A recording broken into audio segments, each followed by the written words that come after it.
a man walking out the catacomb. Rich girl staring out the window. I don't wanna hear that you seen a ghost. I don't wanna know. I don't wanna know. I just wanna live till I gotta go home. I just wanna live till I gotta go home. Hey you guys, welcome back to the podcast. It's been a while since I've done like a formal introduction, so I just wanted to try out one of those, just briefly go over how everything's going for me, and then we'll get into the podcast episode, so it shouldn't take longer than a minute. I just wanted to let you guys know that I've been busy writing for the last few months, if you didn't already know, and I turned in the first draft of my second book. So I'm really stoked about that. It'll be about my trip to Nepal with Bradley and what I've learned since that time and incorporating it into that storyline. So it'll be about seeking enlightenment as well as love. A bit of, I'll be pulling back the curtain behind my love life and kind of what a struggle that's been for me. And just being vulnerable and sharing my experiences. And so I think you'll find it very fun, insightful, and entertaining. So I can only imagine, I'm looking to hear back from my editor by the end of the month. And I'll have many more months of writing to go after that. I can only assume. So I hope you guys enjoy that when it comes out. And until then, I hope you guys enjoyed this podcast episode with my friend Malcolm Lil Bird MacDuffie. Malcolm is a hip-hop artist. He is a meditator and a good friend of mine. Although I haven't met him in person, I was introduced to his work about a year ago and have been following him ever since, and just really like the vibe that he has and puts out into the world. I really enjoy his music, so I wanted to share him with you guys, so you guys could follow him as well. So in this conversation, we discuss the artistic process, his creative life, as well as meditation and isolation, and his experience with writing his most recent album from a goat farm, basically in the middle of nowhere in like a small Airbnb cabin. So he's a very interesting man. I was very glad to finally speak with him after following him for so long. I will say that I wasn't super pleased with myself in regards to the quality of my microphone. I just used my laptop and Zoom. So I hope that it's palatable. Let me know if that was okay. I hope to be finding solutions for this. Just using one of my other microphones, like a legitimate microphone next time. So this was good to know. And until then, I hope you enjoy it. I really enjoyed speaking with him. So enjoy the episode, and I'll see you on the other side. Cheers. Thank you for joining me, dude. Hey, man. Thank you for having me. Yeah, I feel like it's been a long time coming.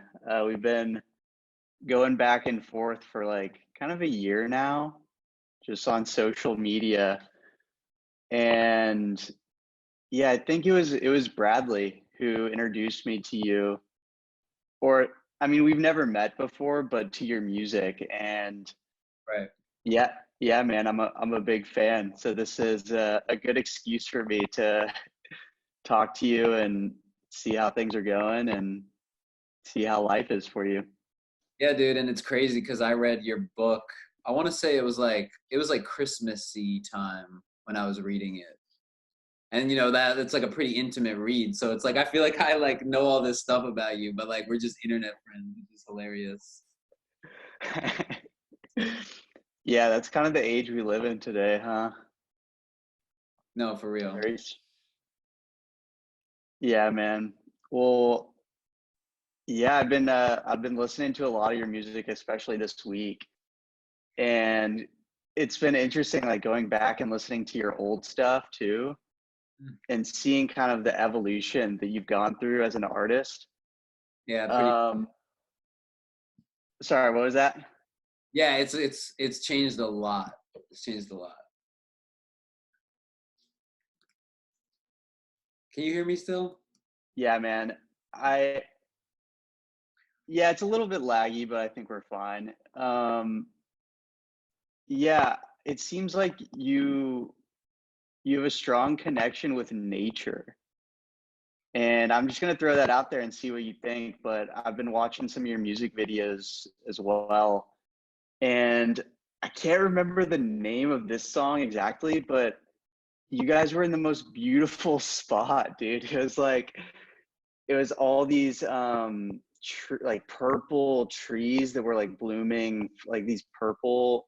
It looked like iridescent and like glowing, and yeah, it just seemed incredible. But then I started watching like more and more of your videos, and like you're on the beach or you're in the woods.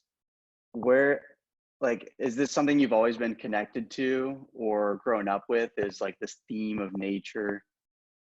Yeah, like yes, like nature is extremely big for me. I'm very much like a earthling. Like and yeah, I mean I think I just was properly exposed. Like my mom, like in the 70s, like she was like one of those back to lander hippies, like lived in the woods, built a house for like a decade. And so like they definitely like exposed me to a lot of nature as a young kid. So I just have super positive associations. And then like I used to do this like summer camp that was like backpacking. So we would just like go to camp and then take like trips that were like 3 to 5 days long, like little hiking trips. And it's just some of my fondest memories, like where just hiking, being in the woods. So Dang, dude, that's awesome. yeah. Yeah, and so speaking of the outdoors and like the woods, I'm curious to hear more about your recent experiences with writing your latest album, which Mhm. is entitled Yellow Bird for anyone listening. Go listen to it. It's amazing. Um, so yeah, I guess I'll just let you explain. Do you like the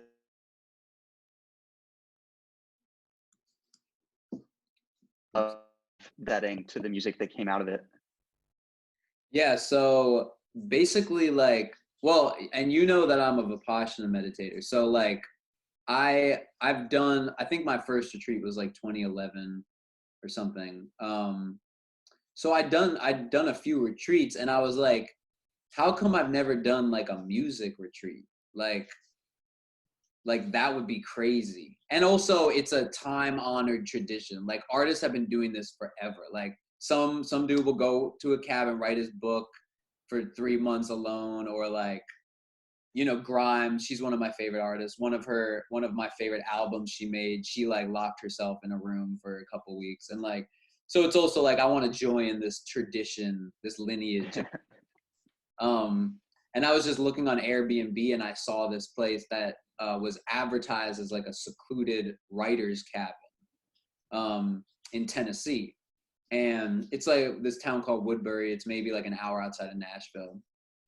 So I just booked it for the week and brought my studio up there. And I didn't really know what to expect. But it was just kind of a trippy experience. Like I'm a city boy, so anytime, even though I have a lot of experience camping, anytime I'm in the black woods, like I trip out for a while because there's noises. And then it's like on top of that, like I was pretty new to the South when I went. So I'm in this like totally like I'm in the sticks, this like country town, and I'm like I'm from the East Coast, like super liberal. So everything that I've been fed was like they'll, you know, if you walk on their lawn, they're gonna shoot you with a shotgun, and like, you know what I'm saying, like that kind of energy. So it was the first few days I was unraveling all these like weird paranoias, and like that's when I made that like home song about death, because I literally thought death was like the Reaper was like chasing me for some reason.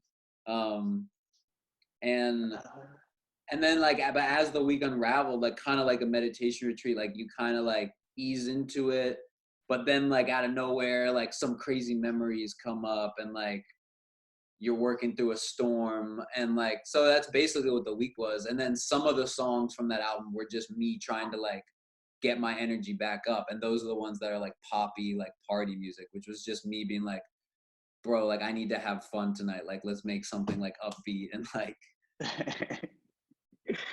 So yeah, and I literally, when I came back from that, I was like nervous to show my friends, because I thought it was like too poppy. I was like it's so weird, like I had to get away from society just to make like ultra pop music, just to, like, Interesting. I don't know why. And then now I'm like, it's really like some songs, I guess you could call them poppy, but it's not even that, it's not even that poppy. So that was just an interesting thing. Like that was me, like, you know, I love like pop music. Like some of the stuff I listen to is literally like top 40 pop. And there's just a satisfaction I get from that music. But I guess I was kind of embarrassed by it back then. So it was like, now I'm in the woods alone. No one can hear me for miles. And it's like, I'm making pop music. Like that's what I wanted to make. Dude, that's awesome. That's like yeah, when you've left everything behind, you can finally see, and like there's no pressures of feeling like you have to create some this or that. Yeah. Then you're finally able to see like, okay, this is actually something that I enjoy creating. Like, is there a fear around creating pop music because it's like selling out, or yeah, is there like something that's like a stigma against artists doing that? Yeah. Well, and the problem is I went to college in New York, and I lived in Brooklyn for a while.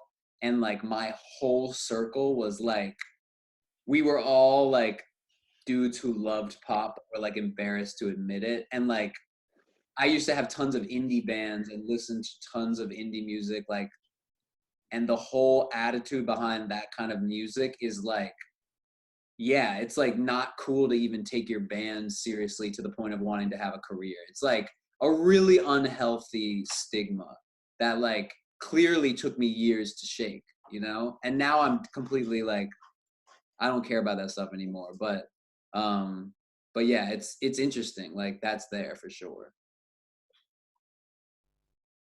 Yeah, it's like each genre has its own like personality that judges the other genres and like, yeah, I think it's good. It's good that you're able to break free of that and actually like just create, because I think that's, yeah, anything like that's in regards to boundaries or things need to be a certain way, like that's always going to hold us back as artists. Mhm. um Yeah. yeah, man. Yeah, that album in particular seemed very, the one that you created on the goat farm, it seemed very vulnerable Mhm. and, yeah, like meaningful and like lyrical and poetic in a certain way. Like, is that something you strive, like when you're creating music, what is your creative process like? Do you start out with the music and then write to the music, or do you have like a certain theme in mind or a feeling? Yeah, that's a good question. I would say it varies somewhat. I'll say this, like one thing I learned how to do from moving to Atlanta and the way that artists work here is okay, like a lot of my influences from Southern hip hop, right? And people don't really understand how these records are made. So like literally a typical rap session, right? You have the producer and the artist. The producer will just start playing instrumentals, and the artist will just like kind of vibe out and be like, okay, next. They might go through 20 or whatever. And producers have hundreds of beats on their hard drive. And then at some point, the artist is like, okay, this one, pull it up. Then the engineer puts on the computer, they go in the booth, and they just start vocalizing. Like, and they build the song in the booth on the spot. So like, it's not like they're freestyling 3 minutes and it's done. It's like they go line by line. So they might have one line and then they'll pause and they'll think a second and they'll be like, okay, punch me in. And then the engineer will play back that first line and then hit record, and then they'll record the second line. And that's how they build songs. So it's kind of the opposite of how music used to be made, where the composer would write every note out in advance for all the pieces, all the instruments, and then they'd meet together and they'd rehearse it. So once I learned how to, and the cool thing about that way of that process is you're not waiting for this mystical moment of like, oh, I'm inspired now. Like, you're just going to work. It has a very like earthy vibe of just like the hammer and the nail, like we're at work now. Like, and even if you're not inspired when the session starts, you get into it, because how can you not? Like, you're in the booth and you're just fighting through the writer's block, whatever you might be having. And then eventually you get into the zone, and it's really quantity over quality, which, you know, gets a bad rap as a process. But I found that as a developing artist, it's the healthiest thing for you to find your voice, because that pressure of like, oh, now I'm going to sit down and I'm going to write my masterpiece. Like, who can deal with that pressure? Like, you know, and you need to be practicing what it feels like to make a whole song start to finish. So these guys will go to these sessions and chuck out 5 songs in, 4 hours. And maybe none of them are hits, but if you do that every day for a week, now you have 25 songs, and probably one of them is going to be pretty dope. And you didn't overthink it. You weren't like, oh my God, blah, like you weren't doing that. So I learned that from Atlanta. Now, I come from a songwriting background, which is way more thought out, way more notebook, planning out the words. So my process now is like a combination of both. Like, I oftentimes will just go start making something, loop it, and start recording over it without knowing where it's headed. But then I spend a lot of time later trying to smooth things out and make things like more timeless and more like intentional, I guess you could say. So I guess that was like a tangent, but mostly I start with the music first, is usually how I do it. But occasionally while I'm meditating, I will get a whole vocal line in my head, and then I'll start on that. Dude, that's awesome. Okay, so when you're meditating, you're also using this as a vehicle for the creative process, or because like I'm curious how meditation plays a role in your creativity, because for me, like when I'm writing, like certain phrases or words or ideas will come into my head like while I'm meditating, and I'll find myself like basically reinforcing that thought and kind of playing it out and letting it go. And sometimes I'll notice that I'm doing that and I'll still be okay with it. I'll be like, all right, I kind of want to let this play out. This could be something interesting. Right. And other times I'll just come back to the practice, like the breath or the body, what have you. Are you operating in a similar way? Well, yeah, I mean, we're not supposed to sit there and write songs, like, Right. Yeah. so like, I've talked to my girlfriend about this. Like, we decided it's very important to keep a practice pure where you're not just trying to write. But I'm not gonna lie, like, if I get a great idea, I'm not living as a monk right now, I'm living as a musician. So I'm not going to waste that whatever you want to call it. Like that came from somewhere and it's like could turn into something really cool. And so I'll I would say over time, I think I've gotten better at discerning how good the idea really is.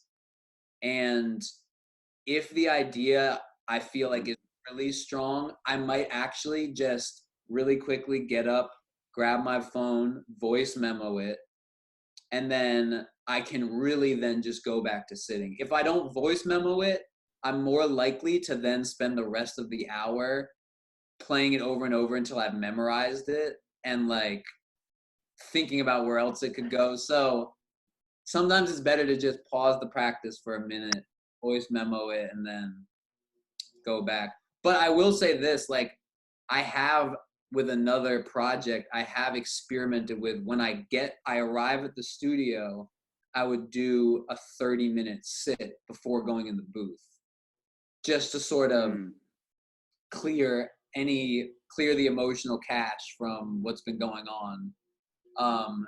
And the results are very good. Like, and I need to do more of it. I don't actually do it that much with Lil Bird. I do it because my studio time's so casual. So it was only with this other project where it was like, we had certain hours in the studio we booked. And I was like, I really want to use these best. And my producer was setting up. So I was like, I'm going to meditate for 30 minutes. And it was so good. And I need to start doing that more with Bird. Yeah. Yeah. So, okay, that leads me to, I want to get back to the meditation because I think that's a strong commonality between us. But in regards to Lil Bird, like, I think it's interesting how you're mentioning that as like a project and like you see that as something very separate from yourself, it seems like, or the way you're speaking about it at least. I guess, like, is that true? And do you have multiple other projects going on? Like, how do you see the idea of Lil Bird? Right. So I don't want to, okay, like it's definitely not a situation where I feel like Lil Bird is a character that I'm playing. It's not like that. Like it really is me, but over time you just like start to think about it as a little bit of an entity just because like dude, it's so hard like pursuing a career in music and like if there's no way for you to step back and look at your career objectively rather than like your lifelong dream that's like built up on these epic proportions, like it's just like emotionally I need to have a little bit of that separation. But it's not like I mentioned Grimes earlier. Like Grimes, when you hear her talk about her music, she's literally like, I engineered a pop star that is this character. And like I produce for her, I engineer for her, I put on my makeup, I become her. That's not what Lil Bird is. Like Lil Bird is, it's me, but it's just me showing up intentionally in a certain way. You know what I mean? Like, um, and like honestly, the meditation literally, like, you know, they talk about how like the Dhamma like will protect you from doing things. Like there's like rules to my career that are laid out by my practice and I've had to sort of learn what they are, and I'm not allowed to be like really fake. Like I'm not allowed to be someone I'm not. So like I've had to learn to be more like every time I get better at being more vulnerable and more authentic, I get rewarded. So like I've learned the rules of this world now. It's like I will be rewarded when I'm being truthful and honest, and I'll be punished when I'm being fake. So like I think of it separately, but I know that I can't actually separate it from me because then I would start to be playing a character and then my career won't move. Like Right. Yeah, it's like, yeah, I very much experienced that as well.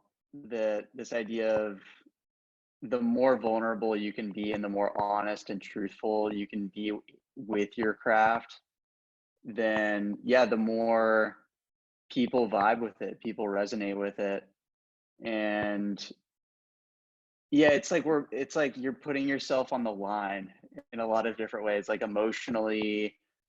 You're putting your traumatic experiences out into the public and sharing things that people wouldn't normally be able to share, or wouldn't normally be willing to share. Like with your song Always, dude, I resonate heavily with that song. I think a lot of people do. And, you know, I was going through the comments of people sharing their own experiences with like people they've loved, you know, their first love or whoever it may be, and like losing them, or, you know, getting them back somehow too. Like everyone's got a story around that.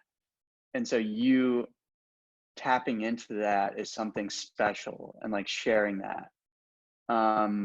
Like, do you think that you have certain songs that you are more proud of for doing something like that, if that makes sense? Or like it feels special to you in that way? 1,000%. Like, and like Always is one of those songs, and like that whole experience, like honestly was like life-changing for me too, because when I first shared my experience, because like I was working with a guy who was that actually the idea for that post was from this guy I've been working with, because he was like, dude, you write a song about the one that got away. He's like, everyone has one of those. He's like, you just need to offer them a chance to come in and share about it. So we talked about it, and when I first shared, I kind of wasn't completely honest. Like I gave kind of a vague offering. And then people started offering their own, and I was like, whoa, people are really giving me the gritty details of what went down. And the details are everything, because that's how you really put yourself in their shoes. And I actually went back and I revised, and I was like, this is the first time publicly I've told anyone. Like I had my girlfriend read over my story before I posted it, because I was so embarrassed to be for the first, like she didn't even know. You know, the thing is, when you've grown up and you're talking about some traumatic thing that happened when you were in adolescence, it reads like a soap opera. Like it's like it just does, because that period of time, that's where your brain is. And it's like, I'm like, man, I'm a grown man and I'm still dealing with this soap opera bullshit. Like I was embarrassed by it, and I had never told anyone the story. And so I showed it to her, and she was like, there's nothing wrong with this. Like, this is what happened to you, and it's a sad story. And it's like, and so I was like, okay, here it goes. And so I put it online, and like, I didn't expect I did not anticipate the amount of weight that instantly got lifted just by knowing that like my truth is out there, and some of my friends have read it. And like, they read it, and it's not like they then texted me and they were like, bro, you're lame as hell. Like, I'm not going to be your friend anymore. Like, see you later. Like, nothing like that happened. Actually, the opposite happened. People were reaching out with their own stories, and like, it just became this weird blossoming effect that I didn't anticipate. So my life is forever changed by that. And like, now when I make songs, I'm going to be, I mean, not that every song has to be this sad catharsis, but whenever that's appropriate, it's like, let's do it properly. Let's like really be brave and like give the details of our life. And then that's what will be of value to someone. Dude, that's inspiring to me, man. Because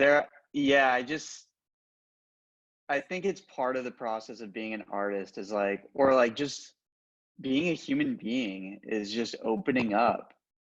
And I'm seeing the small ways in which I am hiding.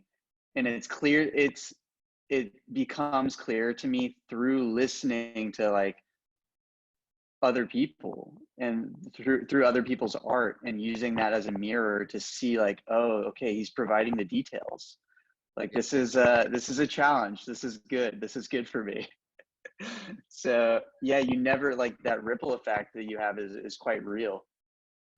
Yeah, dude. And like, I mean, I've still got a long way to go. I never realized what a secretive person I was. Like, it's crazy to think you might see yourself as like pretty open and honest, but if you are not actively sharing details day to day with your closest loved ones, like chances are you're probably pretty secretive, like because there's certain families and dynamics I've come in contact with where people are openly sharing all sorts of stuff that I would be like, ugh, like, you know, like, because family dynamics are different. Like in my family, everyone's really, really nice, but there's a lot of secrecy as far as what people's emotions are. Like people will never like argue.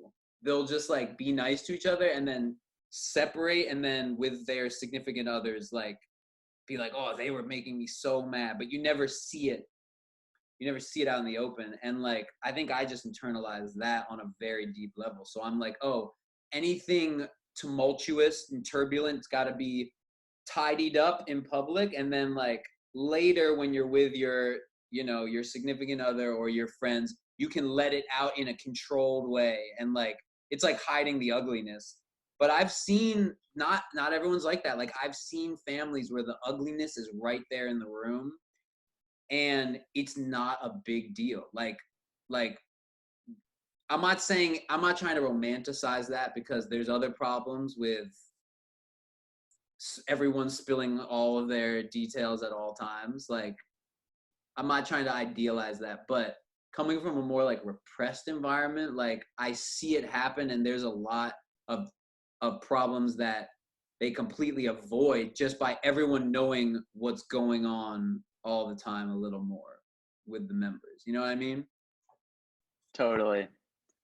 Yeah, and I feel the same way. Like I've grown up in a similar environment in the sense that, you know, we're all very calm and collected, and, you know, we're not going to be yelling at each other, but I have seen those times when the emotions do come out. I feel so much more. It's interesting because it's counterintuitive, because I before I would think that letting out those emotions would push them away, like push my loved ones away from me. But I'm seeing how when I'm opening up, like it's actually bringing them so much closer to me.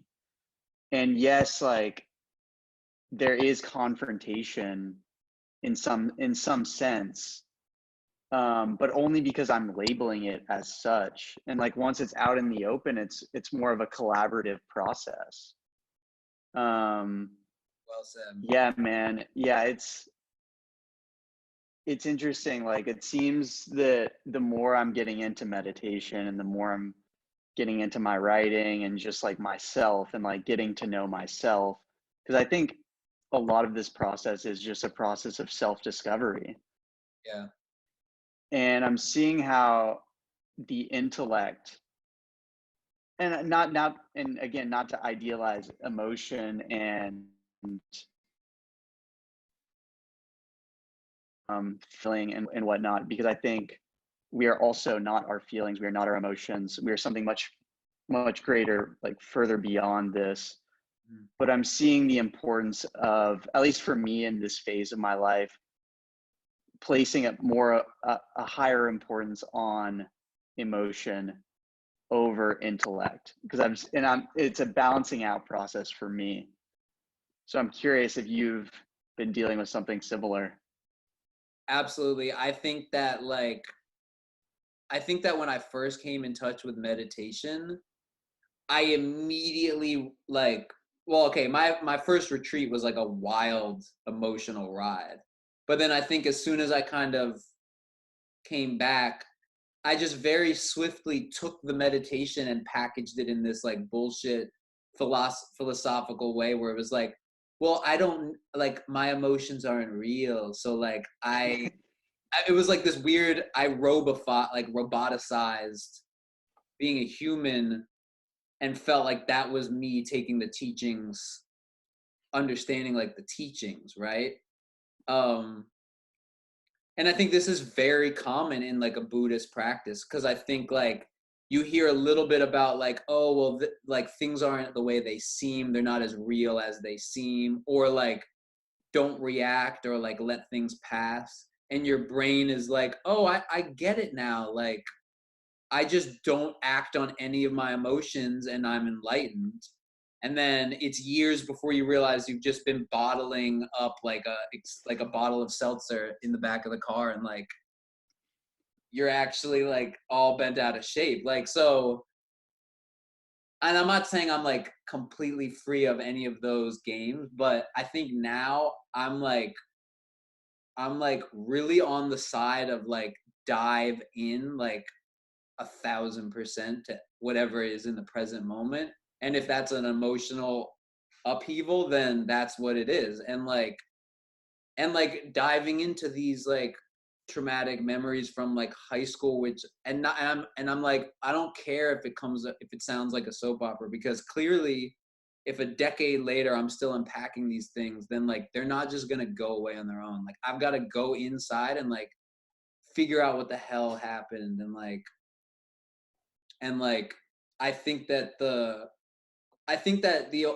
honestly, if you're a meditator and you are like doing your practice, you really don't have to worry about going too far down the rabbit hole of like emotions and whatever, like just human drama, because you're always going to be tethered to this breath and this grounding. So now I feel more trusting to dive in, because I'm like, look, like I'm really not that dramatic of a person. My relationships in my life are very good on average. Like I don't need to worry that like by diving into this emotional stuff that I'm going to become, like a whatever.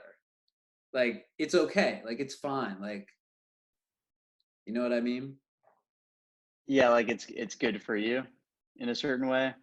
Well, it's just that you have to you can't pretend that you can't pretend to be more enlightened than you are. And if you do try to pretend, you're getting less enlightened. So it's like I'm more okay now by being like, I'm totally not at all enlightened, and I'm making like hip hop, and like I have no idea how this ties into Dharma, but that's what I am, and like I'm gonna just do that, and I'll learn what I need to learn, like when it's time to learn it. Wow, man. Yeah, it's very inspiring to me, to see someone like you. I don't like you. How have you built up a following? Like in the artist world, or in the writers world, they call it the writers platform.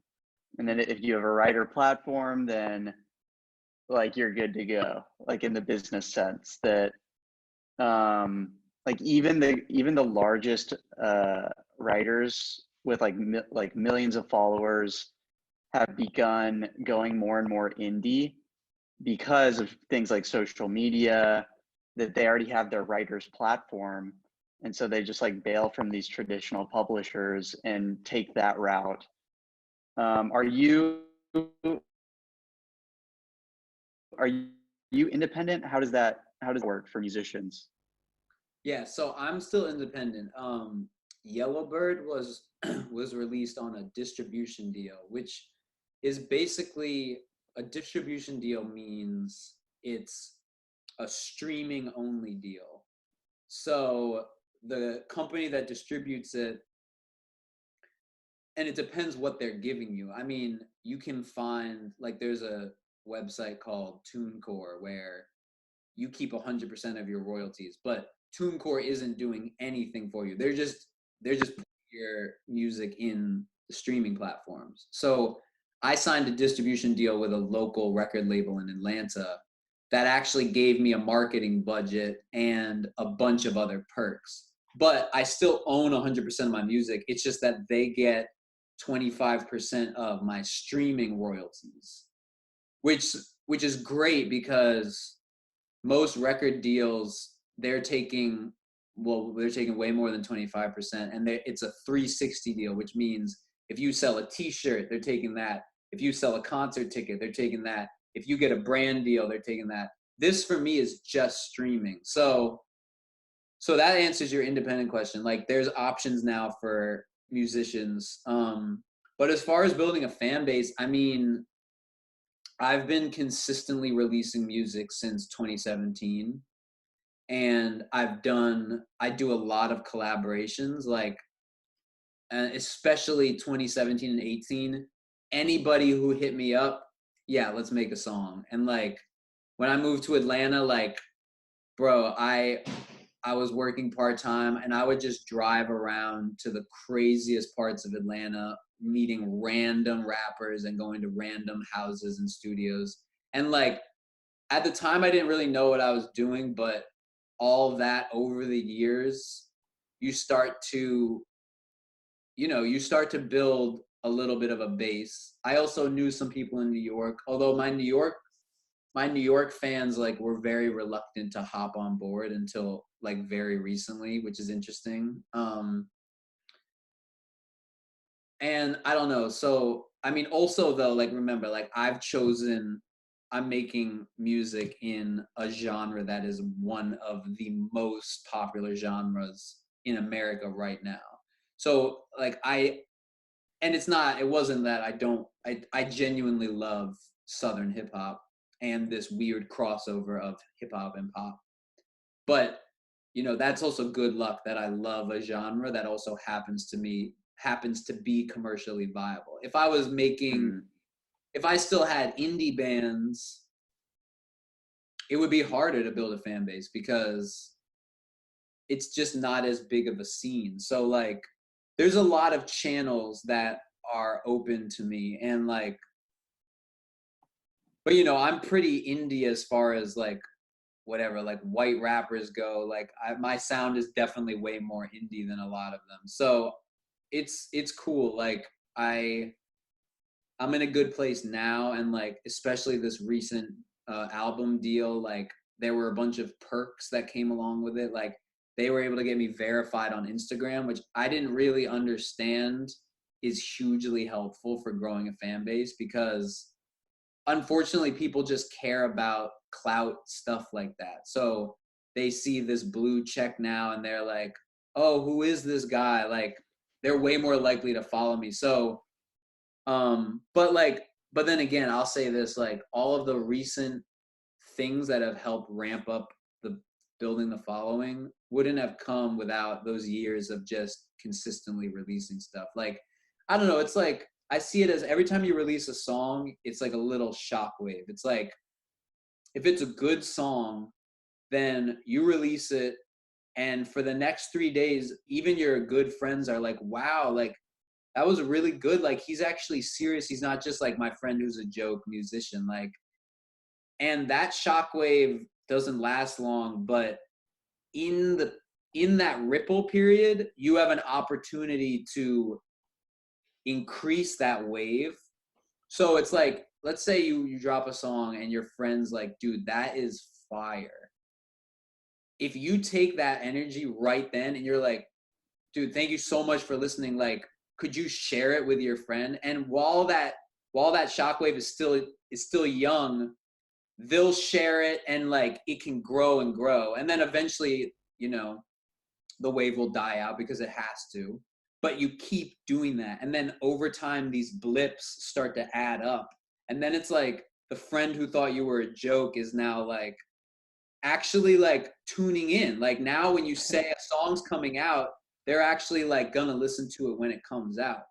And then like there's all sorts of consequences to that you can't even see, like the algorithms. Like if Spotify notices that your song dropped at midnight and at 12:05 they listened to your song and downloaded it to their personal playlist, you get a reward from the algorithm. So it's like just the sheer fact of being persistent. I mean, dude, it's the same thing Goenka says. He says continuity what does he say? He says, what's the word he used? Does he use persevere, or no, he doesn't say that. What does he say? He says something, and you're bound to be successful. Maybe he says, oh yeah, what does he say? Does he not say continuity? he says continuity is the secret to success, which I also agree with. And then he says, well, he says keep trying, keep trying or be persistent. I think he does say be persistent and you're bound to be successful or something like that. Yeah, like determination. Like it's the same thing. It's like if your brain is on a wild rodeo, but you're doing Anapana and it's trying to knock you off, but you're just like, no, I'm gonna keep going, man. Eventually that bull calms down and you can hop on its back and run. You know what I mean? Like it's a Yeah, totally. law of the universe. Yeah, I hadn't thought of it about it like that. I think that's a good way to think about it, like that each song you're creating or each piece of content is like this vibrational wave, and that you want to keep riding the wave, which is for some artists exhausting, and like it's not something I resonate with currently. Like as a writer, like I feel like I'm having to go deep, and anytime I put myself out into the public, it's like very exhausting for me. Like anytime I post on Instagram, I'm like thinking about that and like getting involved in that. And yeah, I'm wanting to be more consistent over time. I And so we'll see how that plays out. I feel like okay, I know exactly what you mean, and it was so exhausting for me too for so long. And I don't really know what the unlock was. Like I think maybe for me, so like if I drop a song now, I'm gonna drop some kind of visual promo something. And that used to stress me out so much because I was like, I don't want to get on camera and talk about my release or this or that. But now it's like that's just another piece of art.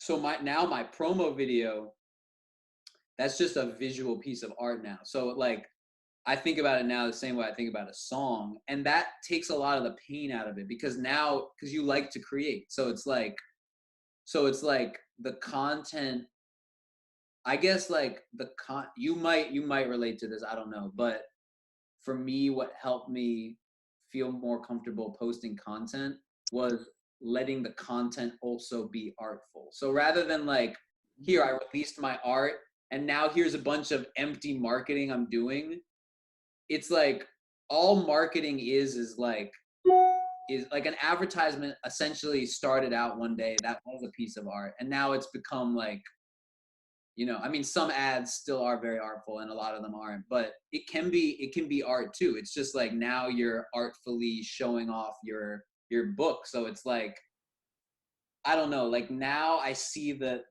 shockwave is its own art form. And I don't feel like I've ever mastered a perfect release. So I'm looking forward to what that would feel like and look like. But I will say that now if I post a song, I know that the content surrounding that song has to be artful or else it's going to stress me out and depress me pretty much. Like it has to be something that I'm proud of, the content itself.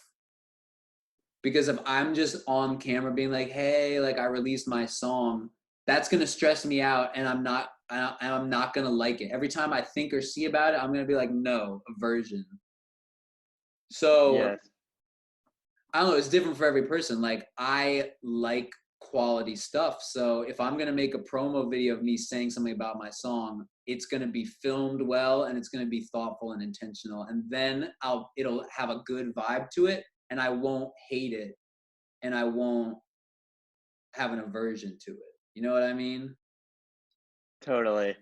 And it's less that I have an aversion to it and that I'm hating posting content. It's more just like I get involved in it and I want to see how it's doing. And so it's exhausting for me in the sense that it's taking up my attention. So like when you're posting, and which is like, you know, part of the reward, I guess, of creating something is like seeing how it does in the world. But is that something you've like managed or like overcome, I guess? Dude, I know, I understand you now. Like, yeah, I mean, I would imagine that's like imagine you are a woman who has been pregnant for 9 arduous months and Yeah. finally give birth, and then the real work starts because now you're up at all hours of the night taking care of the damn thing that's screaming and not smiling. Like it's kind of that same vibe. It's like you did all this work to birth your thing and now you don't get to just relax and go on a hike. It's like now you have to be glued to your phone and computer responding, and like yeah, dude, it sucks, man. It does suck. I don't know, like I guess that's just the job part of it. Like I think it can be better. I think you and I are at the hardest point in our careers because we don't have teams. Like Mm. I think once we get our own teams, they can take a lot of that off. And like especially a marketing team, now you don't have to worry about the posting and the ads or whatever you might want to do. And you can just maybe focus on commenting back on everyone and messaging back. And like that isn't the worst thing because it's fun to share your stuff. But yeah, dude, no. I mean, like when Yellow Bird dropped, the 2 weeks leading up to it, I almost lost my mind like 3 times. And I was like, I finally found peace a couple days before it came out. And I was like, you know what? I don't even care what happens. Yeah. Yeah. Out like whatever. Like I'm exhausted and I'm done. And as soon as it comes out, I'm gonna drive to a water hole. I'm gonna go swimming with my friends. Like I'm gonna just coast around Georgia for 4 days. And what happened? I didn't do any of that. I didn't get to do any of that.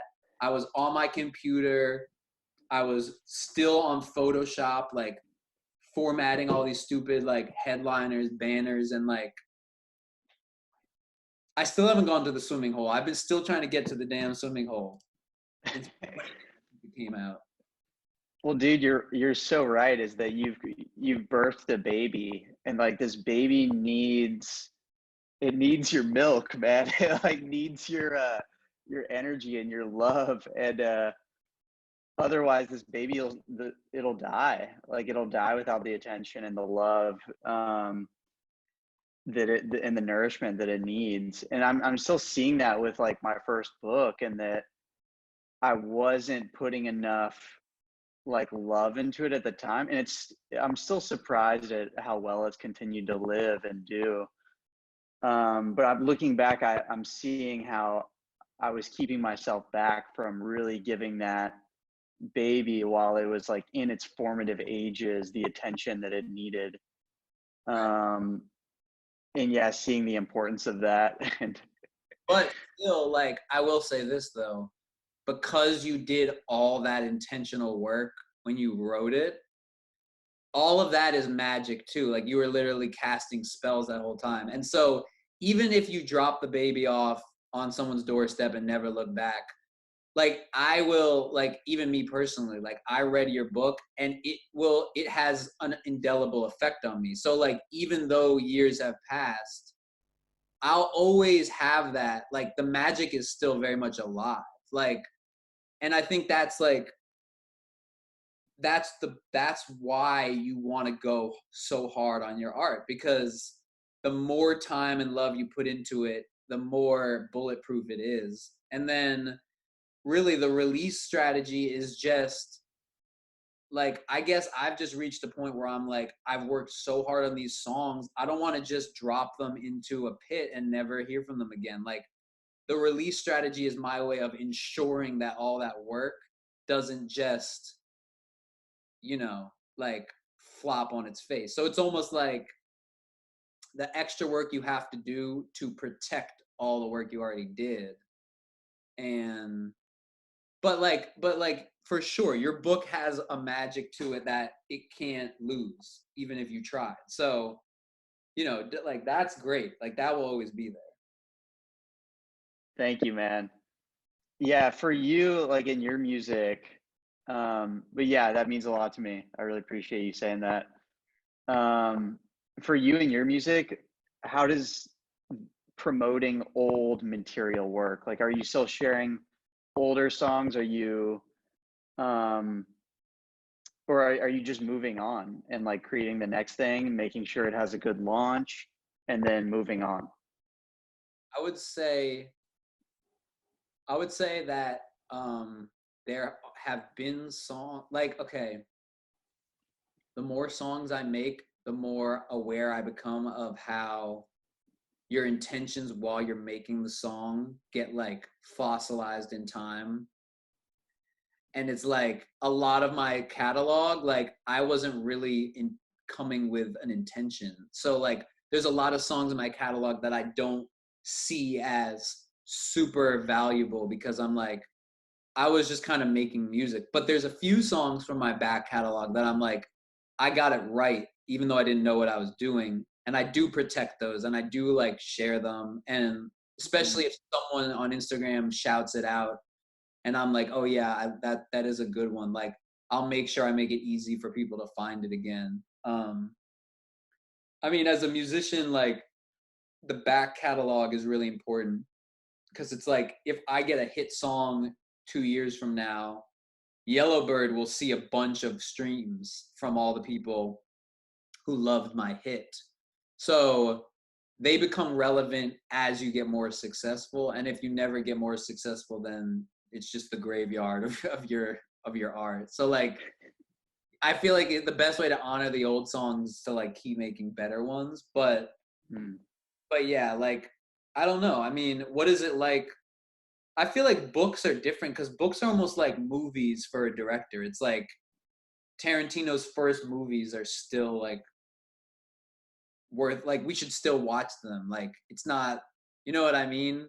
Like, Yeah, totally. I think that actually the more successful the author becomes, the more the past books, like the more those grow in worth, if that makes sense. Like you're building a catalog, and it's not always the first book or the first thing that really makes an author.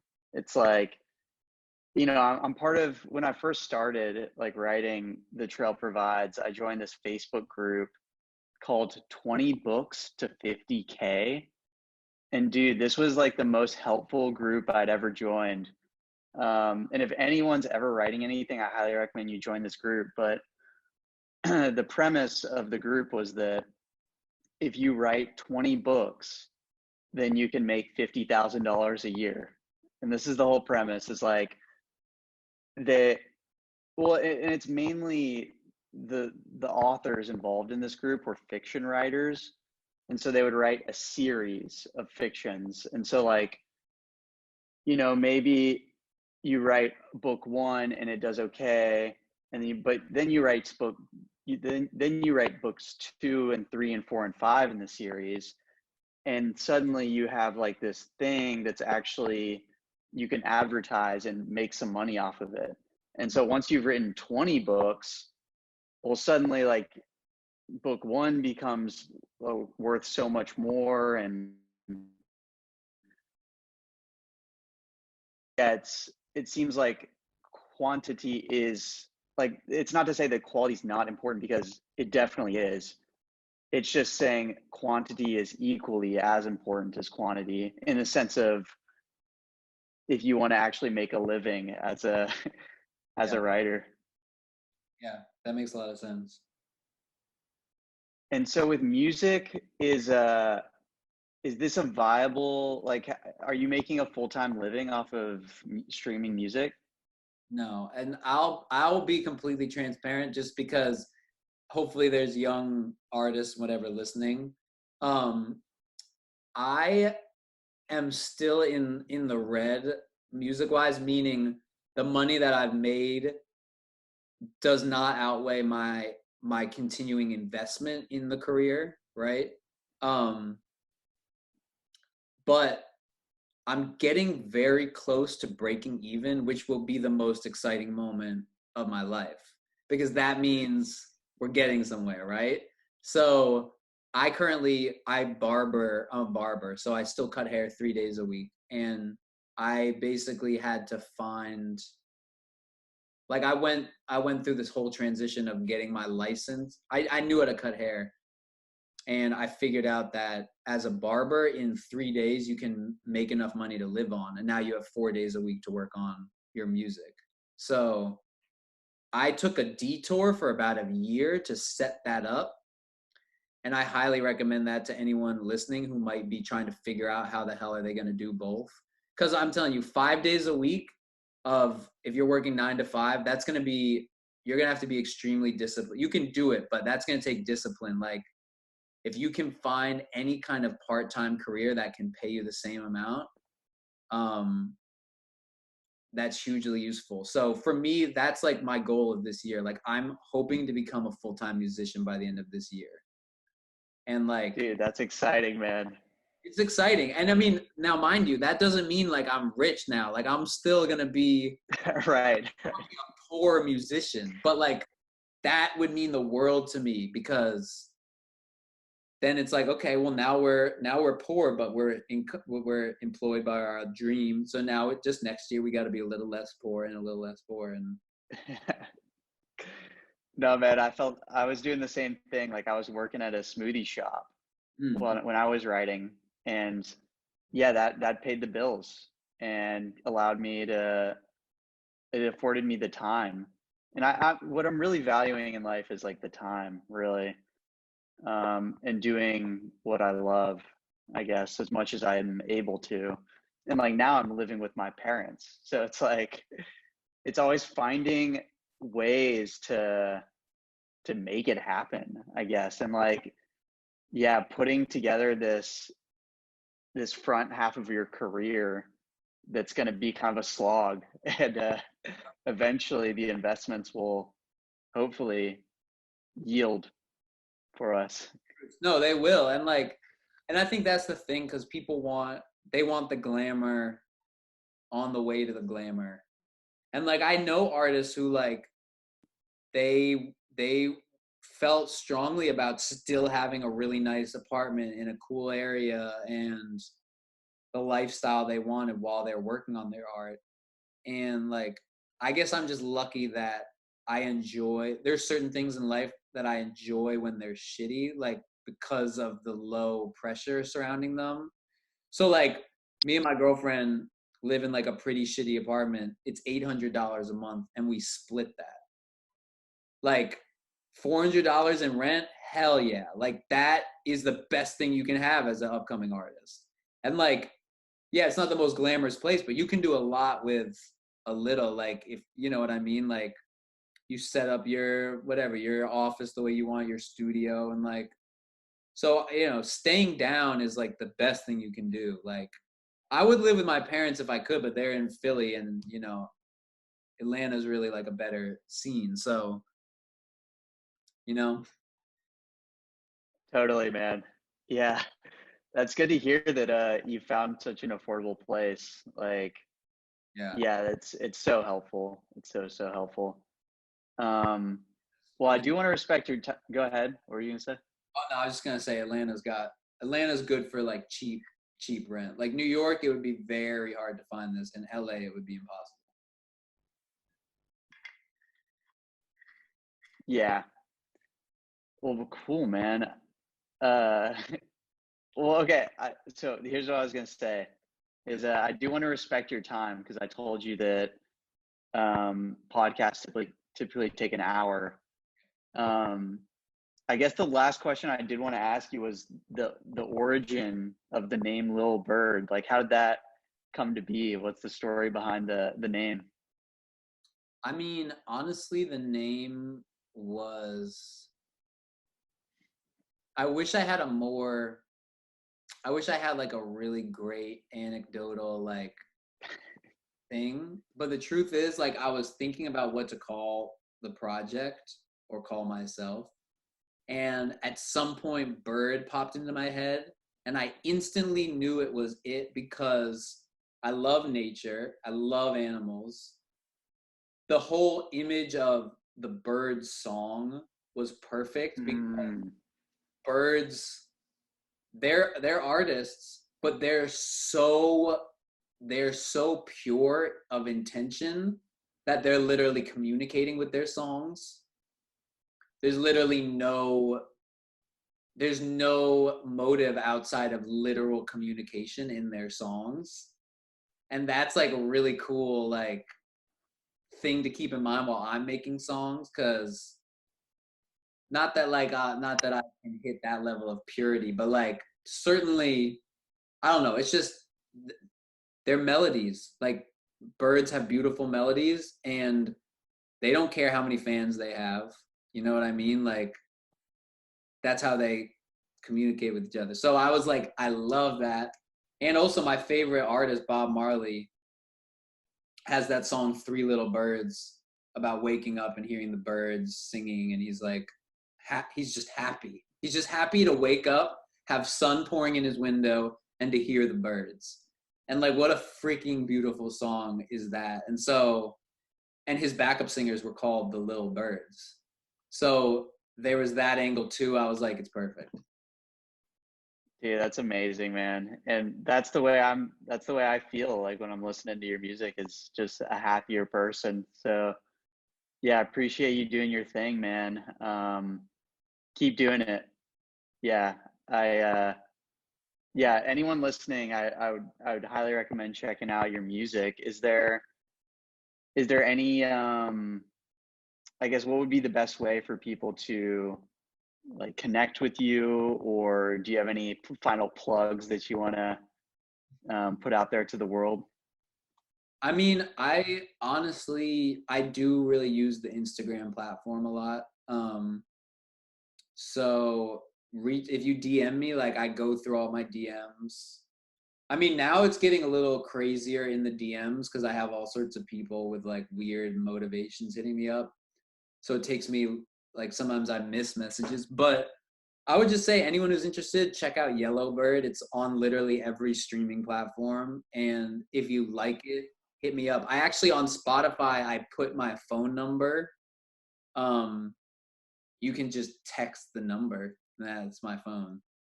I mean, it's a Google Voice number. I'm not gonna I don't want to lie to anyone just to protect. Yeah. But it is literally coming to my phone. So you can hit me up with there or Instagram. Yeah. And it's Lil Bird tweet on Instagram. Amazing, man. Well, thank you for coming on and chatting with me. Again, like I felt like it had been a long time coming, and yeah, I appreciate what you do. Dude, thank you so much for having me. Like, it has been a long time coming. I loved your book, and I can't wait to meet you in person, man. Like, we gotta go on a hike or something. Dude, that would be amazing. Yeah, like this whole COVID thing is I guess like changed a lot of things for a lot of people. But I nature is still something I'm looking to get out into. Like because I haven't been out of the house really. Right. Other than to go to like the grocery or something. But yeah, if you're ever in Texas, let me know, man. I'd be happy to. Texas. What's that? You live in Texas. What part of Texas? So Dallas right now. Oh, okay. Mm-hmm. I've always wanted to go to Texas. So as soon as the world opens back up. Oh, you never been? Okay, well, if you ever come down, let me know. I'll either be here in Dallas, or I used to live in Austin, and so I've been thinking about Austin a lot too. But we'll see. Yeah, we'll stay in touch, man. Bet. Thank you, bro. Have a great day, man. Namaste. Welcome. See you, brother. Cheers.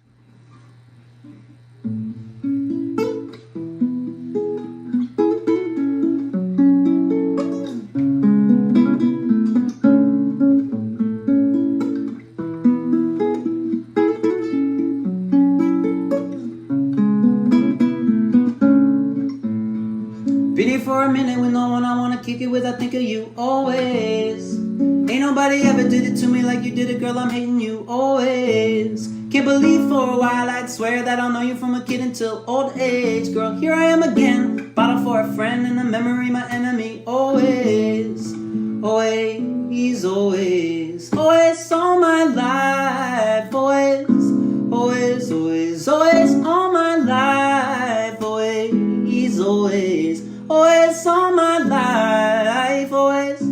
always on my life. Cupid hit, she got me whipped. Sounds like a siren sighing. Pull up in my favorite fit. She don't seem to notice mine. She got me feeling heavy. Tears break a levee. Need to be anesthetized. Yeah, I was feeling big last year, but she came and cut me down to size. I roll up the doja, gotta fill up my quota. 20 Dutches I roll up just to get by. I walk through the hood, alone in a hoodie. Wait for a stranger just to get high. I totaled my car, I stole from the store. I dated a bad one for a while. I didn't love her, I loved her friend. Now everybody thinks I'm wild. Been here for a minute with no one I wanna kick it with. I think of you always. Ain't nobody ever did it to me like you did it, girl. I'm hating you always. Can't believe for a while I'd swear that I know you from a kid until old age. Girl, here I am again, a bottle for a friend and a memory my enemy. Always, always, always all my life. Always, always, always, always all my life. Always, always, always all my life. Always, always, always, always all my life.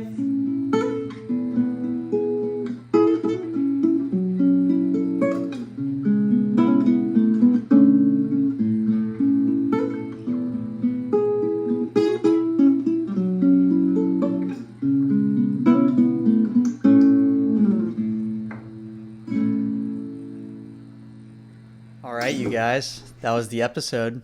I hope you enjoyed my conversation with Malcolm MacDuffie, aka Lil Bird. It was awesome to finally speak with him after all these months of following him. So I hope you enjoyed what he had to say.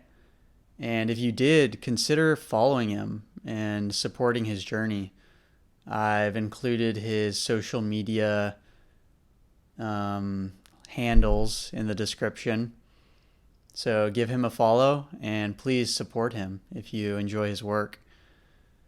And until next time, if you guys want to support this work that I'm creating, you can do so by either purchasing my through hiking memoir entitled The Trail Provides, which contains all my lessons learned from hiking across the country a few years ago.